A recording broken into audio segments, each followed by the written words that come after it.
Salam Skapsa bisa santun menuju prestasi dalam kompetensi. Oke pelajar Skapsa, pada mata pelajaran pemeliharaan mesin sepeda motor kelas 12 semester 5, hari ini kita akan membahas materi tentang prinsip kerja sistem pendingin. Untuk itu, mari kita simak materi berikut ini. Pada pertemuan kali ini kita akan membahas materi tentang sistem pendingin pada sepeda motor. Mungkin ini materi yang kedua, lanjutan dari materi minggu lalu yang sudah disampaikan oleh Pak Risma. Jadi untuk materi kali ini adalah memelihara sistem pendingin pada sepeda motor. Sebelum kita ke materinya, lebih dulu paparan dari beberapa kaki. Untuk materinya nanti mapelnya adalah pemeliharaan mesin sepeda motor kelas 11. Yang pertama, kajiannya adalah 3.3, memahami prinsip kerja sistem pendingin. Mungkin minggu lalu sudah dijelaskan, hampir selesai oleh Pak Risma. Yang kedua, merawat secara berkala sistem pendinginan. Yang ketiga, menganalisis gangguan pada sistem pendinginan. Yang keempat, memperbaiki sistem pendinginan. Kita sedikit review atau mengulang kembali materi dari minggu lalu, karena kita lihat tugas-tugas masih banyak kekurangan atau masih banyak tugas-tugas yang belum sempurna. Review yang pertama adalah fungsi sistem pendingin. Apakah fungsi sistem pendingin? Ya, secara teoritis atau secara materi, sistem pendingin digunakan untuk menjaga agar suhu mesin tetap stabil, jadi tidak terlalu dingin dan tidak terlalu panas. Apa yang terjadi jika mesin terlalu dingin? Ya, kalau terlalu dingin, itu keadaan di mesin juga tidak bagus. Kalau terlalu panas juga tidak bagus. Kalau terlalu dingin, yang terjadi sistem pelumas atau cairan pelumas atau oli itu tidak bisa bersirkulasi atau tidak bisa menyebar ke seluruh mesin. Yang terjadi apa? Komponen-komponen pada mesin akan terjadi kerusakan karena tidak dilumasi oleh oli atau dilumasi oleh pelumasnya. Dan jika mesin juga terlalu panas, itu juga tidak baik. Apa yang terjadi jika mesin terlalu panas? Bisa mungkin komponen-komponen bisa molet atau overheating. Nah, kalau suhu mesin terlalu panas, berakibatnya nanti kinerja dari mesin bisa tidak maksimal. Itu fungsi dari sistem pendingin. Yang kedua, jenis-jenis sistem pendingin. Mungkin minggu lalu sudah dijelaskan sedikit, saya ulangi. Ada dua secara umum, ada sistem pendingin udara dan sistem pendingin cairan atau liquid. Yang pertama, sistem pendingin udara. Jadi, cara pendinginan itu menggunakan udara. Kalau mungkin kita memperhatikan di blok silinder atau kepala silinder itu ada sirip-sirip. Nah, itulah media daripada sistem pendingin udara. Dan sistem pendingin udara sendiri itu ada dua. Yang pertama, sistem pendingin udara alami, tidak ada bantuan komponen yang lain. Dan yang kedua adalah sistem pendingin udara tekan yang menggunakan komponen kipas. Yang pertama, sistem pendingin udara alami. Nah, ini terdapat pada motor-motor bebek yang memiliki cc kecil. Medianya apa? Ya cukup di blok silinder atau kepala silinder itu terdapat sirip. Ya, fungsinya sirip adalah ketika motor berjalan, panas dari mesin bisa dibuang menuju ke udara luar. Kalau motornya diam atau tidak jalan, bagaimana, Pak? Ya, tidak terjadi pendinginan. Atau bisa dikatakan sistem pendingin udaranya tidak bisa berfungsi. Akibatnya apa? Ya, kalau kalian misalnya memanasi motor yang menggunakan sistem pendingin udara bebas, terlalu lama atau motornya mungkin kalian lupa saat memanasi terus ditinggal, yang terjadi apa? Ya mungkin motornya bisa overheating karena motornya tidak berjalan. Perawatannya bagaimana? Ya cukup sirip-sirip itu dibersihkan. Jadi cukup dibersihkan, jangan sampai ada kotoran yang terlalu tebal. Mungkin ada bekas oli, terus kena tanah nanti ya. Mungkin kotoran akan menumpuk tebal, nanti akan mengganggu daripada proses pendinginan. Yang kedua, sistem pendingin udara tekan. Nah, ini ada kipas ya. Biasanya kipas itu digerakkan bersamaan dengan poros engkol. Jadi kalau mesin jalan atau mesin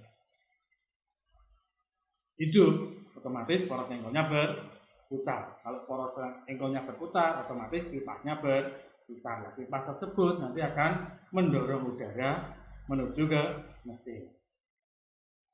Perawatannya bagaimana? Ayo, kipasnya jangan sampai rusak. Atau mungkin di mesinnya kalau terjadi kotoran atau terkena kotoran mungkin bisa dibersihkan. Jangan sampai kotorannya terlalu tebal, nanti mengganggu daripada sistem pendingin.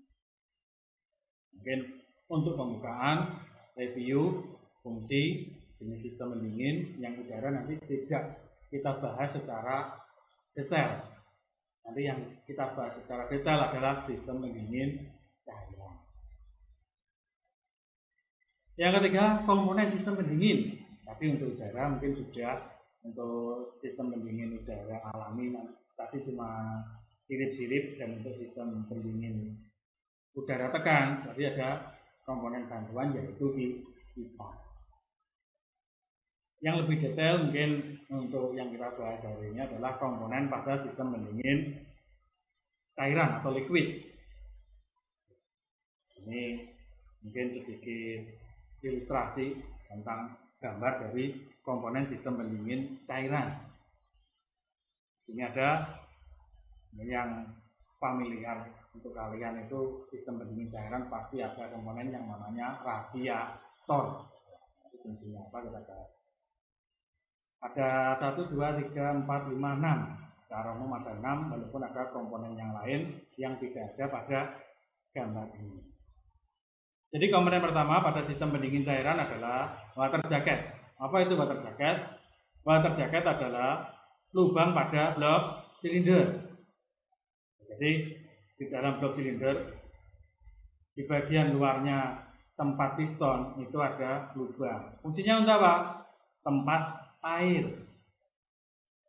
Jadi kalau terjadi gesekan antar komponen, misalkan piston dengan blok silinder, pasti akan terjadi peningkatan suhu.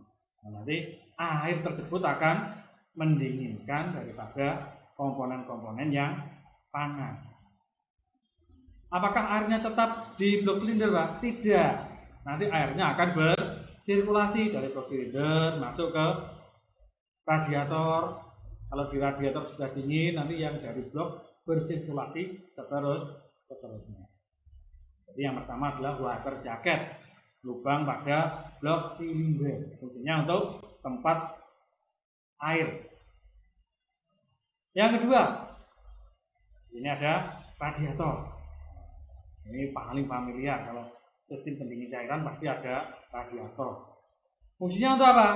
Air yang suhunya tinggi dari mesin, ya, nanti bersirkulasi menuju ke radiator. Di sini nanti dalam radiator ada sirip-sirip.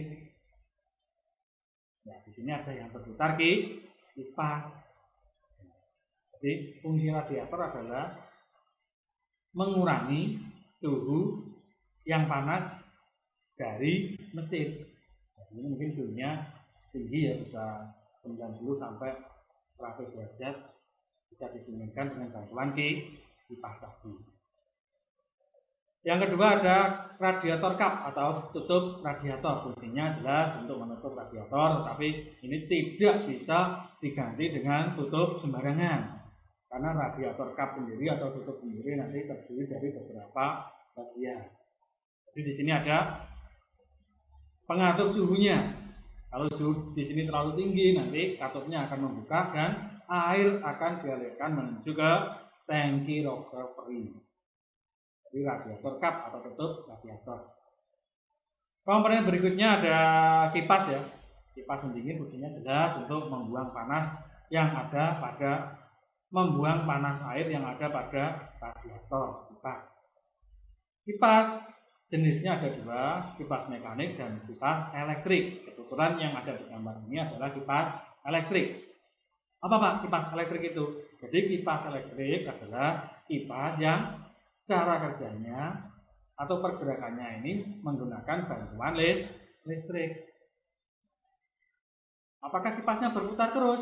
Tidak. Nanti pada prinsip kerja nanti dijelaskan kipas ini kapan berhenti, kapan menyala. Komponen berikutnya ada termostat. Termostat fungsinya untuk menjaga suhu pada mesin supaya tetap stabil. Nanti kalau suhu di mesin tinggi, termostatnya buka, airnya akan mengalir menuju radiator. Nanti kalau suhunya mesin masih di bawah normal bagaimana Pak? Ya, termostatnya katupnya akan menutup. Itulah fungsi dari termostat. Berikutnya ada tangki recovery. Tadi sudah saya jelaskan pada saat radiator kap atau tutup radiator nanti membuka, air dari radiator ini akan mengalir menuju tangki recovery atau tangki cadangan. Berikutnya ada pompa air. Nah, di sini ada pompa air, fungsinya untuk mensirkulasikan cairan pendingin atau liquid dari mesin ke radiator. Pergerakan pompa air ada beberapa, ada yang digerakkan oleh crankshaft, ada yang digerakkan oleh camshaft atau noken as. Kebetulan di contoh ini digerakkan oleh noken as. Jadi kalau nokennya berputar, ini pompa airnya juga berputar. Itulah beberapa komponen dari sistem pendingin cairan. Berikutnya prinsip kerja. Sebelum ke prinsip kerja, nanti ada tugas di pertemuan kedua ya. Nanti ada dua soal. Soal yang pertama seperti ini, jelaskan perbedaan antara sistem pendingin udara dan sistem pendingin cairan.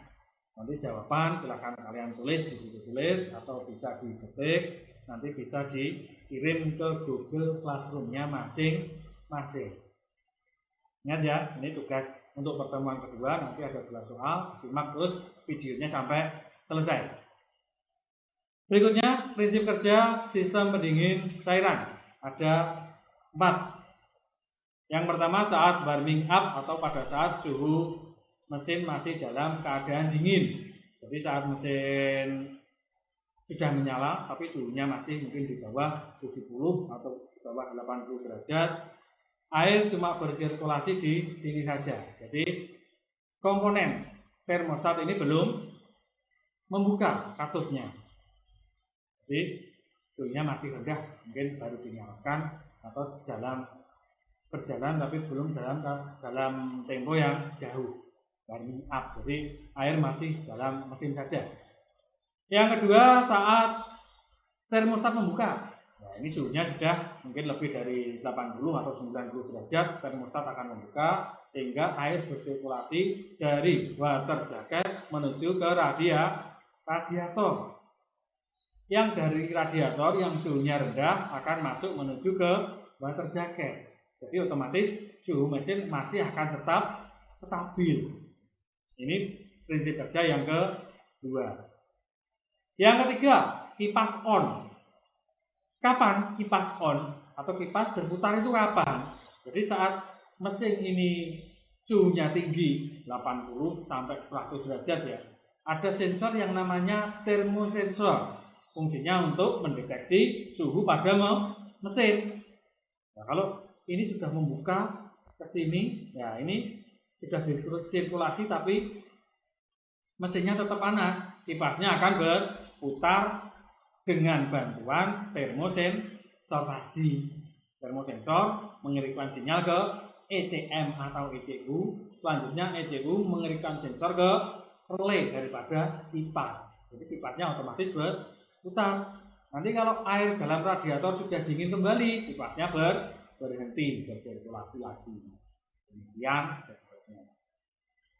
Yang terakhir kipas off, tadi sudah dijelaskan pada saat air pada radiator sudah dingin atau suhunya mungkin di bawah 70 sampai 80 derajat, otomatis kipasnya akan berhenti. Disimak prinsip kerja dari 4 poin tadi.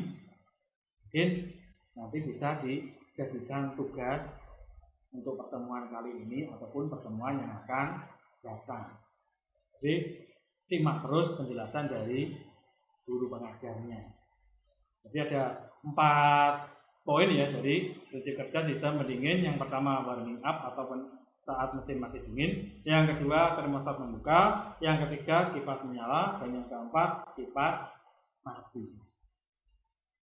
Untuk pertanyaan kedua, ya, tugas dari pertanyaan tadi pertama sudah, yang kedua ini ada gambar, nanti silakan kamu tulis 1 sampai 13 ya atau 14 bagian-bagian ini apa saja, bisa didapatkan di buku ataupun bisa browsing ya. Jadi jelaskan bagian komponen dari sistem pendingin cairan berikut ini. Nanti tugas sama seperti nomor 1 tadi, ditulis di buku tulis atau bisa diketik melalui aplikasi di handphone kalian, hasilnya di screenshot dikirimkan ke Google Classroom. Mungkin untuk pertemuan kali ini cukup seperti itu.